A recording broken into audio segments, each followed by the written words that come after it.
মহালয়ার ভোরে তর্পণ আজও নেমে আসে পূর্বপুরুষের আত্মারা। জেনে নিন মহালয়ার ভোরে তর্পণের মাহাত্ম্য। তর্পণ শব্দটির সঙ্গে আমরা সবাই কম বেশি পরিচিত। আর মহালয়ার দিন প্রচুর মানুষকে গঙ্গাঘাটে তর্পণ করতেও দেখা যায়। প্রাচীনকাল থেকেই এই সময় প্রয়াত পূর্বপুরুষের আত্মা পৃথিবীর খুব কাছে বিরাজ করে বলে বিশ্বাস। তাই এ সময় যদি তর্পণ করা হয় তবে উদ্দেশ্য সফল হয় বলে সবাই মনে করেন। আশ্বিন মাসের কৃষ্ণপক্ষের প্রতিপদ থেকে পিতৃপক্ষ শুরু হয়। এই একপক্ষকাল মানে পনের দিন পরলোক বিদেহী আত্মার স্মরণে বিভিন্ন আচার অনুষ্ঠান করেন হিন্দুরা। জানা যায় তর্পণ শব্দটি এসেছে ত্রুপ থেকে। এর মানে সন্তুষ্ট করা। ভগবান, ঋষি ও পূর্বপুরুষের আত্মার উদ্দেশ্যে জল নিবেদন করে তাদের সন্তুষ্ট করাকে তর্পণ বলা হয়। ভগবান ও পূর্বপুরুষের আত্মার নাম উচ্চারণ করে তাদের কাছে সুখশান্তির প্রার্থনা করা হয়। পিতৃ ও মাতৃতর্পণের সময় জল, তিল, চন্দন, তুলসী পাতা ও ত্রিপত্রী আর অন্যান্য তর্পণের সময় তিলের পরিবর্তে ধান বা যব ব্যবহার করা হয়। আর চন্দন, তিল ও যব না থাকলে কুরুক্ষেত্র মন্ত্র পাঠের জলে তুলসী পাতা দিয়ে তর্পণ করতে হয়। এর মধ্যে তিল তর্পণ মানে জল ও তিল একসঙ্গে নিয়ে পূর্বপুরুষের আত্মার উদ্দেশ্যে নিবেদন করতে হবে। পিতৃতর্পণের সময় অবশ্যই তিল ব্যবহার করতে হবে। আর তা কালো তিল হতে হবে। তিল না থাকলে শুধু কুরুক্ষেত্র মন্ত্র পাঠের জলে তুলসী পাতা দিয়া তর্পণ করতে হবে। সনাতন ধর্মের ইতিহাস অনুযায়ী সূর্য কন্যা রাশিতে প্রবেশ করলে পিতৃপক্ষের সূচনা হয়। মানুষের বিশ্বাস এ সময় পূর্বপুরুষরা পিতৃলোক ছেড়ে করে তাঁদের উত্তরপুরুষদের বাড়িতে অবস্থান করেন। পরে সূর্য বৃশ্চিক রাশিতে প্রবেশ করলে তাঁরা পুনরায় পিতৃলোকে ফিরে যান। পিতৃগণের অবস্থানের প্রথম পক্ষে তাঁদের উদ্দেশ্যে তর্পণ করতে হয়। মহালয়া পক্ষের 15টি তিথি আছে।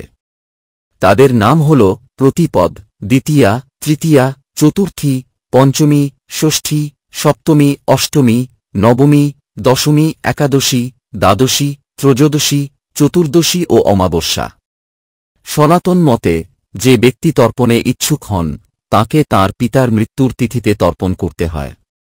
তবে অমাবস্যার দিন তিথি না থাকলেও সব পূর্বপুরুষের শ্রাদ্ধ করা হয়। যারা নির্দিষ্ট দিনে শ্রাদ্ধ করতে ভুলে যান তারা এই দিন শ্রাদ্ধ করতে পারেন। এই দিন গয়ায় শ্রাদ্ধ করলে তা বিশেষ ফলপ্রসূ হয়। উল্লেখ্য, গয়ায় সমগ্র পিতৃপক্ষ জুড়ে মেলা চলে। আর বাংলায় মহালয়ার দিন দুর্গাপুজোর সূচনা হয়। বিশ্বাস অনুযায়ী এই দিন দেবী দুর্গা মর্তলোকে আবির্ভূতা হন। মহালয়ার দিন অতি প্রত্যুষে চণ্ডীপাঠ করার রীতি রয়েছে। আশ্বিন শুক্লা প্রতিপদ তিথিতে দৌহিত্ররা মাতামহের তর্পণ করেন। পৌরাণিক বিশ্বাস পিতৃপক্ষের সময় পূর্বপুরুষরা পাখির রূপ ধরে নেমে আসে পৃথিবীতে। এমন পরিস্থিতিতে তাদের কোনোভাবেই অসন্তুষ্ট করা উচিত নয়। অতঃপর পিতৃপক্ষের এই বিশেষ সময়ে পশু পাখিদের সেবা করার বিধানও রয়েছে হিন্দু শাস্ত্রে। মহাভারত অনুযায়ী কর্ণের মৃত্যু হলে তাঁর আত্মা স্বর্গে গমন করছিল। সেখানে তাকে সোনা ও রত্ন খাদ্য হিসেবে দেওয়া হয়। কর্ণ ইন্দ্রকে এর কারণ জিজ্ঞাসা করলে ইন্দ্র বলেন, তুমি সারা জীবন সোনা দান করেছ, পিতৃগণের উদ্দেশ্যে কোনো খাদ্য প্রদান করনি, তাই স্বর্গেও তোমাকে সোনা খেতে দেওয়া হয়েছে। তখন কর্ণ বলেন, আমি পিতৃগণের সম্পর্কে জানতাম না, তাই ইচ্ছা করেই তাঁদের সোনা প্রদান করিনি। এই কথা শুনে বিষয়টির সত্যতা অনুধাবন করে কর্ণকে 16 দিনের জন্য ফের মর্তে যাওয়ার অনুমতি দেন ইন্দ্র। তারপরই কর্ণ সেখানে গিয়ে পিতৃলোকের উদ্দেশ্যে অন্ন ও জল প্রদান করেন। এই 16 দিনকেই পিতৃপক্ষ বলা হয়। অনেকে আবার বলেন ইন্দ্র না কর্ণকে মর্তে যাওয়ার অনুমতি দিয়েছিলেন। যাই হোক, সনাতন মতে পিতৃপক্ষে পুত্র কর্তৃক শ্রাদ্ধানুষ্ঠান অবশ্য করণীয় একটি অনুষ্ঠান। এই অনুষ্ঠানের ফলেই মৃতের আত্মা স্বর্গে প্রবেশাধিকার পান। এই প্রসঙ্গে গরুড় পুরাণে বলা হয়েছে, পুত্র বিনা মুক্তি নাই। ধর্মগ্রন্থে গৃহস্থদের দেব, ভূত ও অতিথিদের সঙ্গে পিতৃতর্পণের নির্দেশ দেওয়া হয়েছে। মার্কেন্ডেয় পুরাণে বলা হয়েছে, পিতৃগণ শ্রাদ্ধে তুষ্ট হলে স্বাস্থ্য, ধন, জ্ঞান ও দীর্ঘায়ু এবং পরিশেষে উত্তরপুরুষকে স্বর্গ ও মোক্ষ প্রদান করেন। বাৎসরিক শ্রাদ্ধানুষ্ঠানে যারা অপারগ তারা সর্বপিতৃ অমাবস্যা পালন করে পিতৃদায় থেকে মুক্ত হতে পারেন। শ্রাদ্ধ বংশের প্রধান ধর্মানুষ্ঠান। এই অনুষ্ঠানে পূর্ববর্তী 3 পুরুষের উদ্দেশ্যে পিণ্ড ও জল প্রদান করা হয়, তাদের নাম উচ্চারণ করা হয় এবং গোত্রের পিতাকে স্মরণ করা হয়।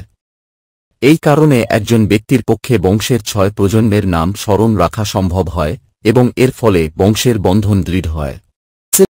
এই পক্ষে বংশের বর্তমান প্রজন্ম পূর্বপুরুষের নাম স্মরণ করে তাদের শ্রদ্ধা নিবেদন করে।